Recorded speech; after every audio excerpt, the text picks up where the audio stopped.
Les origines de Rome. Une belle légende. La ville de Rome est située dans la plaine du Latium, au bord d'un fleuve appelé le Tibre. C'était un lieu favorable à l'occupation humaine. Tout près du Nil, qui a facilité la construction d'un pont, s'élèvent de petites collines où la vie est plus saine que dans les marécages environnants. Au 1er siècle avant Jésus-Christ, les écrivains latins, Tite Live et Virgile, ont raconté la légende des origines de Rome.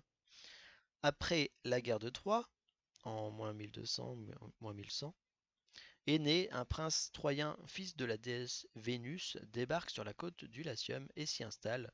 Son fils Iule fonde la ville d'Albe. Plusieurs siècles passent. Vers 800 avant Jésus-Christ, de lointains descendants d'Énée, les jumeaux Romulus et Rémus, sont abandonnés dans un panier et jetés dans le Tibre. Le couffin flotte sur l'onde, s'échoue sur la rive du fleuve au pied de la colline du Palatin, et une louve allaite les deux enfants qui sont ensuite recueillis par des bergers. Devenus adultes, les deux jumeaux décident de fonder une ville près du lieu où la louve les avait sauvés, mais une dispute les oppose et Romulus tue Rémus. Romulus donne son nom à la ville qu'il fonde en -753 sur la colline du Palatin, Rome. Pour peupler la nouvelle cité, il fait enlever des filles des Sabins.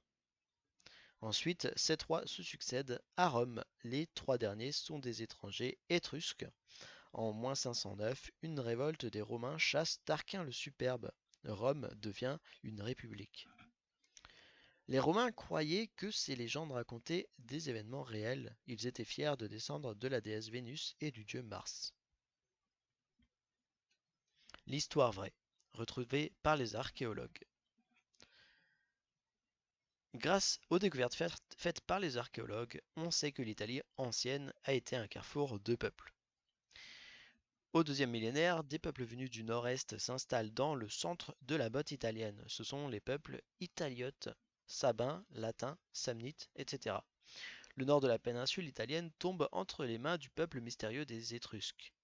Au premier millénaire, les Grecs créent des colonies en Italie du Sud et en Sicile.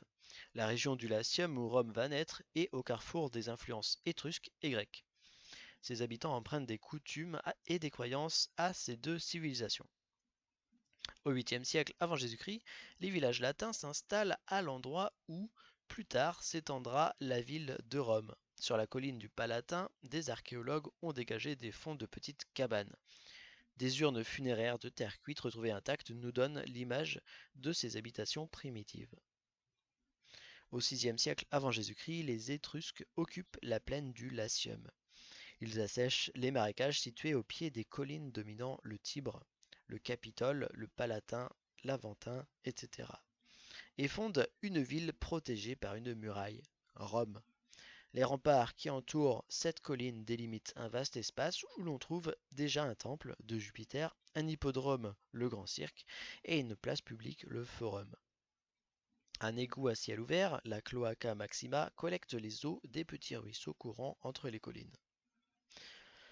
Les Étrusques ont donc fondé Rome, apportant aux Latins leur religion et leur technique, mais à la fin du VIe siècle, les Latins se révoltent, chassent le dernier roi étrusque et proclament la République. Plus tard, les Romains inventeront la légende de Romulus et Rémus pour cacher l'affreuse vérité.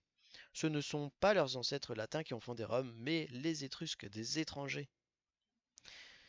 Pour le vocabulaire, donc, la République, c'est un État dans lequel il n'y a ni roi ni empereur, c'est le peuple qui gouverne par l'intermédiaire de ses représentants.